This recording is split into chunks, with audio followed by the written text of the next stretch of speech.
Hi guys, and welcome to my vlog. Today's video is dedicated to my girls out there who are still single, and you found yourself being maybe one of the few single girls in your circle of friends who are all maybe getting married or having children or whatever the case may be. So this one's for you ladies, and this is something that I've personally been through. I remember there was a time where literally all of my friends were making the life-changing decision. You know, people were getting married. I was being invited to weddings.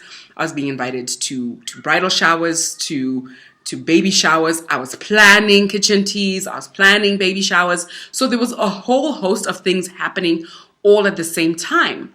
And I remember one day I was just, like looking around me to say, Helen? And everybody was no longer on the market. So there I am still on the shelf, And as this is happening, I'd also just broken up with a really great guy, and I really liked this guy. So I'm wondering, why am I still single? Like, when is it going to happen for me? And I really, it was a very, very difficult time. First of all, you're dealing with a breakup, and you're dealing with the fact that now you're single and everybody around you is getting married or having babies. And I started to feel the pressure. And that's the thing with pressure, because it can be an external type of pressure where your friends, your family, like when you go home and you meet with your aunties and they start asking you, those questions. So when you going to bring us somebody? My aunties love asking me that question. But anyway. So there's that external pressure. And then there's the worst kind of pressure, which I feel is the one that comes from us. Ladies, we start to put pressure on ourselves.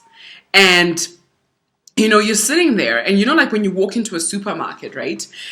All of the premium products are usually at eye level. And you're hoping that, I hope I'm still at eye level, because sometimes, you can start moving down the shelf or several shelves up where people have to stretch just to reach you. And I know I'm laughing now because this was something that I actually struggled with. I struggled with the concept of still being single. And yes, I'm happy for my friends. I think it's great, that people are taking the plunge and taking the leap and moving in that direction in life, because that's also what you want for your life, So the internal pressure was out there. So I'm going to share with you my 3 tips for surviving the situation. And you can apply this to a whole host of scenarios. So let's say you've been single for a while, or you recently broke up with somebody, so you're recently single, or you're in a relationship with somebody, so it's your relationship is very early days. It might be even a little bit longer than early days. It could be under a year, over a year, a few years. So rule number 1, do not panic. Because when you panic, you make irrational decisions. And when you panic, you become desperate.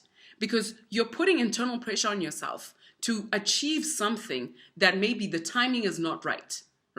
Or maybe the person you're dealing with is not even at that level.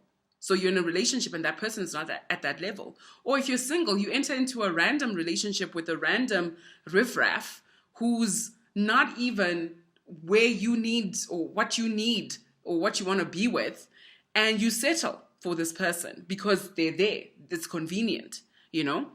And if you've been in a long-term relationship, the pressure becomes even more, and you start to make even more irrational and desperate decisions to keep that person or to make that person commit to you. So if you panic, you become desperate. Then the second thing is introspection. Introspection is something that I found very beneficial. I had to ask myself the very difficult questions, and you need to be Dr. Phil on yourself, because we may be doing things and we may be attractive or attracting a certain kind of person in our lives over and over and over again. And this type of person is not what we need in our lives, So you need to ask yourselves the question, if you are the common denominator, What are you doing? And second of all, why do you want to get married? Let's take out the need. Why do you want to get married? Ask yourself that question. Is it because everybody else is doing it? Is it because you feel internal pressure? What is your motivation for getting married? You need to ask yourself that question. And then you get people who are saying that, I want a man who will take care of me. When I get married, all my problems will be solved. Yeah, I am a Proverbs 31 woman. Have you read Proverbs 31? What are you bringing to the table? Because that woman brought a lot to the table. She was waking up at the crack of dawn, making sure her house is set. She's an investor. She's a trader. She's a businesswoman. She's hardworking. So what are you bringing to the table? And then the third thing is, are you open to the good? Are you open to good things? How open are you to just great things coming your way? Because if you're open to just anything, then anything and everything will just make its way into your life. Or maybe you've created barriers to prevent good things from coming to you. You've been so hurt before. You've been heartbroken before. And you've created this wall that prevents people from coming in. The doors are closed. The window's closed. The chimney is even closed. So Santa can't even come down. So you're preventing good things from coming to you because you don't want to get hurt. Because you don't want to let people in. When in actual fact, when you open yourself up to good things come your way. And I believe that I'm destined for only good things. And I believe it for you too, ladies. So if you're still single and you're wondering, when's it going to happen? Don't panic. Look at yourself and be open to the good. That's it.